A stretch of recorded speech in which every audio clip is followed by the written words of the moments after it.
తూర్పు గోదావరి జిల్లా కాకినాడ పార్లమెంటు పరిధిలోని అనపర్తి నియోజకవర్గంలో గడప గడపకు మన ప్రభుత్వ కార్యక్రమం విజయవంతంగా పూర్తయింది. ఈ సందర్భంగా శాసనసభ్యులు వారు కేక్ కట్ చేసి కార్యక్రమం విజయవంతం కావడానికి కృషి చేసిన అనపర్తి నియోజకవర్గ ప్రజలకు, వైఎస్ఆర్ కాంగ్రెస్ పార్టీ నాయకులకు, కార్యకర్తలకు, అధికారులకు హృదయపూర్వక ధన్యవాదాలు తెలియజేశారు.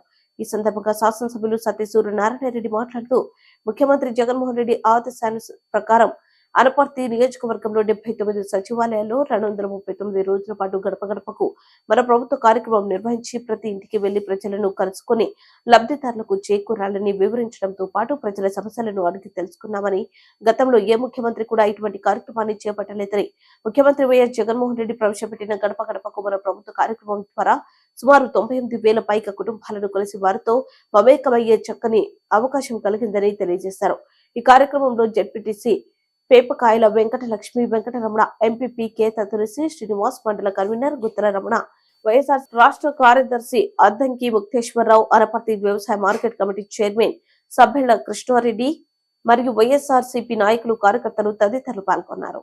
మన ప్రభుత్వ కార్యక్రమం ప్రారంభించి ఈ రోజుకి 239 రోజులు పూర్తయినాయి.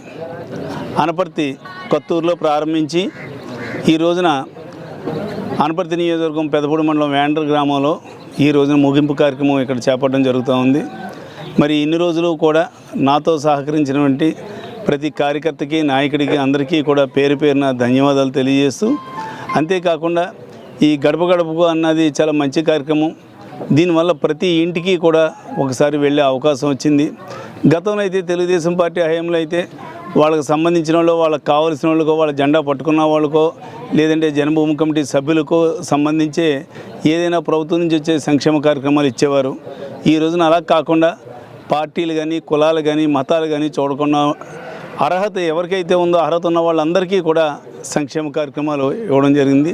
జగన్మోహన్ రెడ్డి గారు ఇచ్చిన సంక్షేమ కార్యక్రమాలు అందు గురించే ఆఖరికి తెలుగుదేశం పార్టీకి సంబంధించిన వాళ్ళ ఇంటికి కూడా ధైర్యంగా మేము వెళ్తే వాళ్లే మొహం చెలక కొంతమంది బయటకు రాలేక ఎవరైనా పిల్లల్ని పంపించడం, లేదంటే ఇంట్లో ఉండి కూడా లేరనిపించుకుంటాం, వాళ్ళకి మొహం చెలక చేశారు తప్ప మేము మాత్రం ధైర్యంగా వెళ్ళగలిగాము. కారణం జగన్మోహన్ రెడ్డి గారు మరి ప్రతి అర్హత ఉన్న వాళ్ళందరికీ కూడా సంక్షేమ కార్యక్రమాలు ఇచ్చారు కాబట్టి ఈ రోజున ధైర్యంగా గడప గడపకు మేము తిరగలిగామని ఈ సందర్భంగా తెలియజేస్తూ, అదే మా పార్టీకి, వైఎస్ఆర్ కాంగ్రెస్ పార్టీకి శ్రీరామ రక్షగా నిలుస్తుందంటంలో మాత్రం ఎటువంటి సందేహం లేదు.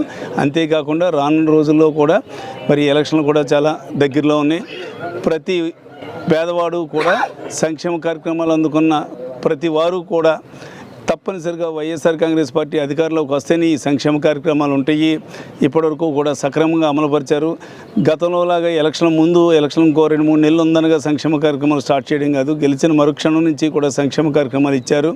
ఈ జగన్మోహన్ రెడ్డి గారు కానీ అధికారంలోకి రాకపోతే, తెలుగుదేశం పార్టీ కానీ అధికారంలోకి వస్తే ప్రభుత్వ ఆర్థిక పరిస్థితి బాగోలేదు, రాష్ట్ర ఆర్థిక పరిస్థితి బాగోలేదని వెంటనే సంక్షేమ కార్యక్రమాలన్నీ కూడా కట్ చేయడం జరుగుతుంది అన్నది మాత్రం ప్రజలందరికీ కూడా తెలుసు.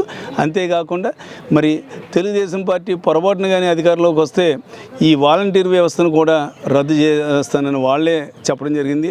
ఈ రోజున వాలంటీర్లు చూస్తూ ఉంటే ప్రతి ఇంట్లోనూ కూడా, ముఖ్యంగా ఈ ముసలివాళ్ళు, పెన్షన్ అందుకునే వాళ్ళందరూ కూడా, అంతేకాకుండా సంక్షేమ కార్యక్రమాలు ఎవరైతే పొందుతున్నారో వాళ్ళందరూ కూడా ఈ వాలంటీరు మాకన్నీ కూడా సక్రమంగా చేస్తున్నారని, అంతేకాకుండా ఈ వాలంటీర్ని కూడా తమ కుటుంబ సభ్యుడిగా వాళ్ళు చూసుకుంటూ, కొంతమంది పెద్దవాళ్ళు ఉంటారు, వాళ్ళ పిల్లలు ఎక్కడో దూరంగా ఉంటారు, వాళ్ళకి వీళ్ళే వాళ్ళ పిల్లల్లాగా వాళ్ళని చూసుకుంటూ, వీళ్ళు కూడా వాళ్ళని తమ కుటుంబ సభ్యుల్లో చూసుకుంటూ వాలంటీర్లు అందరూ కూడా చక్కగా పనిచేస్తున్నారు. కాబట్టి వాలంటీర్లకు, ప్రజలకు కూడా అవినాభావ సంబంధం ఉంది. మరి ఈ రోజున జగన్మోహన్ రెడ్డి గారు చేస్తున్నటువంటి ఈ సంక్షేమ కార్యక్రమాలు ఇంత సక్రమంగా అమలవుతున్నాయి అంటే కారణం వాలంటీర్లు అందరూ కూడా సక్రమంగా చేస్తున్నారు. కాబట్టి మరి తెలుగుదేశం పార్టీ అధికారంలోకి వస్తే వెంటనే ఈ వాలంటీర్ల వ్యవస్థను రద్దు చేస్తారు. ఈ సంక్షేమ కార్యక్రమాలు కూడా అన్నీ కూడా రద్దు చేస్తారంటే మాత్రం ఎటువంటి సందేహం లేదు. ఇంకోటి కూడా చెప్తా ఉన్నాను, ఈ మధ్య తెలుగుదేశం పార్టీ వాళ్ళు ఇంటింటికి వెళ్ళి మేము అధికారంలోకి వస్తే అది చేస్తాం, ఇది చేస్తామని చెప్తూ ఉన్నారు. మరి రైటే, అది చేస్తాం, ఇది చేస్తామని చెప్పిన వాళ్ళు 14 సంవత్సరాలు అధికారంలో ఉన్నారు కదా. ఇందులో ఒక్క సంక్షేమ కార్యక్రమాన్ని ఎందుకు అమలుపరచలేదు? కేవలం ఓన్లీ ఎలక్షన్లో ఓట్లు వేయించుకుంటానికి, ఎలక్షన్లో గెలిచే వరకు మాత్రం ఈ జపం, పేదలు ఎవరైతే ఉన్నారో పేదల పక్షం అని మాత్రం జపం చెప్తూ ఉంటారు. కానీ ఒక్కసారి అధికారంలో కానీ వాళ్ళు వస్తే ఇవన్నీ కూడా పక్కన పెడతారంటే వాళ్ళు మాత్రం ఎటువంటి సందేహం లేదు. గతంలో ఆఖరి రైతులకు కానీ, పేద ప్రజలకు కానీ ఈ సంక్షేమ కార్యక్రమాలు ఏ ఒక్కటి కూడా ఎందుకు అమలుపరచలేకపోయారు? ముందు అది చెప్పి రానున్న రోజుల్లో మేము అది చేస్తాం ఇది చేస్తామని చెప్పవలసిందిగా మరి తెలుగుదేశం పార్టీ నాయకుల్ని కోరుతా ఉన్నాను. Thank you.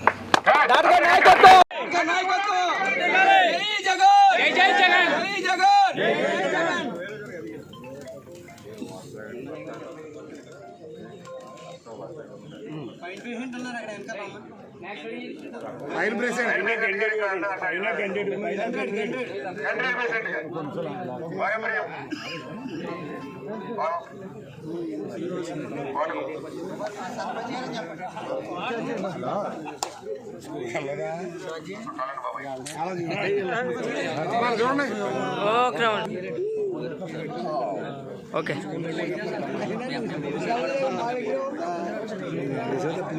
అక్కడ వరకే పడ్డారు అయిపోయిందా ఫోటో ఈ వరకే పడ్డారు ఫోటో అయిపోతే మీరు ఇలా వచ్చిందమ్మా సార్ నల్ల మీద ఐటమ్ స్నాక్స్ ఉంటాయి తీసేందుకు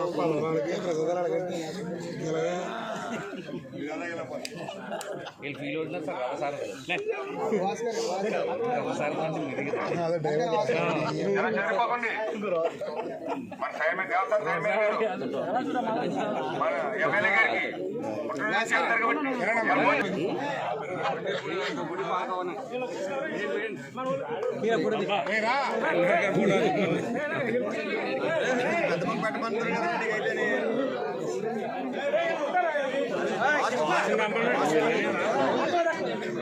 హలో